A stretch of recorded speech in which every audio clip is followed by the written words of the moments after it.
Ahoj, Meryl. Ahoj. Máš krásne oči. Ďakujem. Vieš, my elfovia máme iné ako ľudia. Meryl, to bol pokus o kompliment. Aha. Aha. Prídeš so mnou dnes večer do obesenca? Zaujal som nám izbu. Len pre nás dvoch. No, dobre.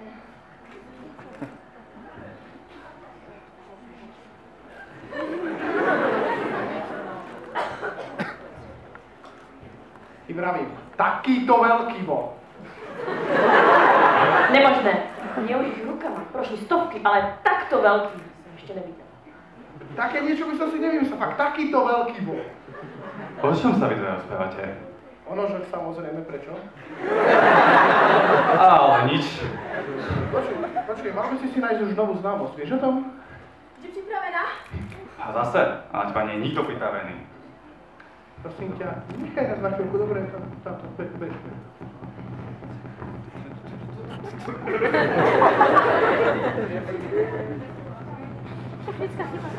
Duša je veľká a rúk málo. Hovor, poď, ideš.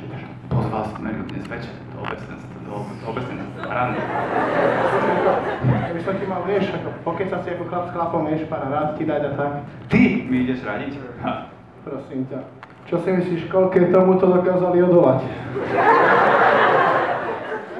I'm sexy, and I know it.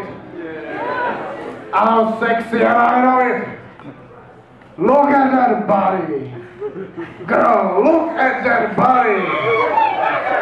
I work out.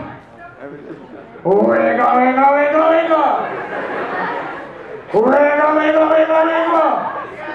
Barry, nerad to pripomínam a mal som už každého zase našej party, pokiaľ teba, samozrejme. Ale mňa si ešte nemal. Dennis?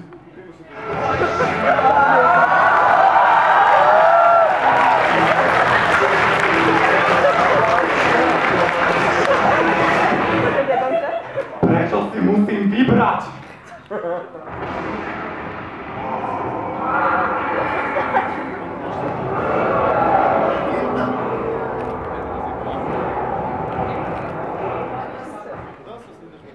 Si to ty.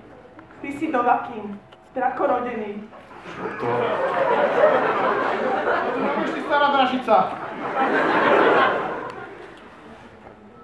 Musíš zničiť Alduina, najstaršieho z drakov, ktorý chce zničiť ľudstvo.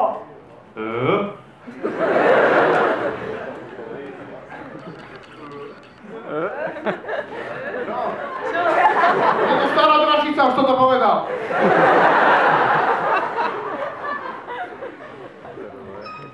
Použiť svoju silu, použij rev. Pusrota! Si to naozaj ty. Ale je tu ešte jedna vec, čo ti musím povedať. Vec, čo ti zmení život. Úplne.